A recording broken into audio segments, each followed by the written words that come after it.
Сказка такая, назва яе «Надакучлівыя госці».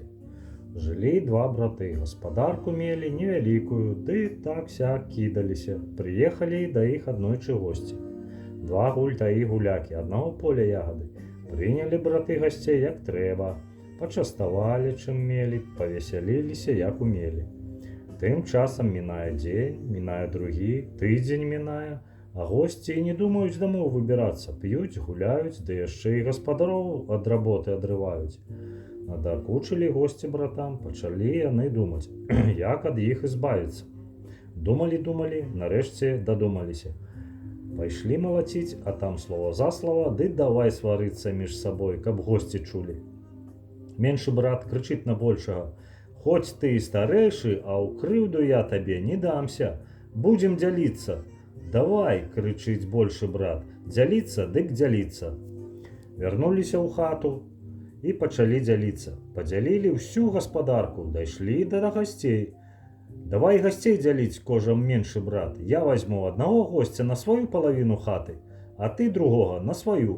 «Добра!» — згадзіўся большы брат. «Дзяліцца, дык дзяліцца». Падзялілі і гасцей. Прыйшла пара абедаць. Большы брат згатаваў добры абед.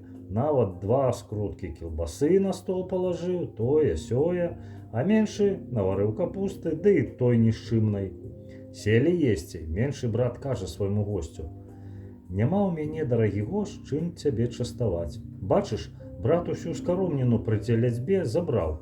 Вазьмі ў яго хоць скрутак кілбасы». Госць быў ласы на чужыя калбасы, але толькі працягнуў ён руку па кілбасу, як большы брат трах яго лыжкай па лбе. Тут меншы брат схапіў апалоннік. «Як?» — закрычаў ён на большага брата. «Ды як жа ты майго дарагога госця будзеш біць лыжкай? Калі так, то я твайго апалоннікам трэсну». Ды так трэснуў госця па галаве, што тому аж неба за ўчынку здалося. Тады большы брат схапіў качаргу. «А калі ты майго, кажа, яшчэ даражэйшага госця, чым твой, будзеш біць апалоннікам, дык я твайго качаргою перацягну».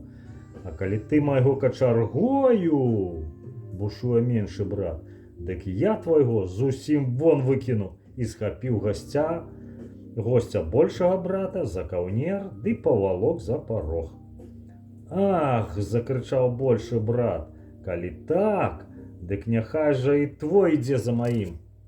Пры гэтых словах ён схапіў госця меншага брата і вытурыў з-за дзверы. Ачухаліся госці ад такога пачастунку, пабралі лахі пад пахі, ды і ходу дадому. Так браты избавіліся ад надакучлівых гостей. Суть цей сказки такова, пишите в комментарии. Буду рад почитать. До свидания. До следующего раза ждите.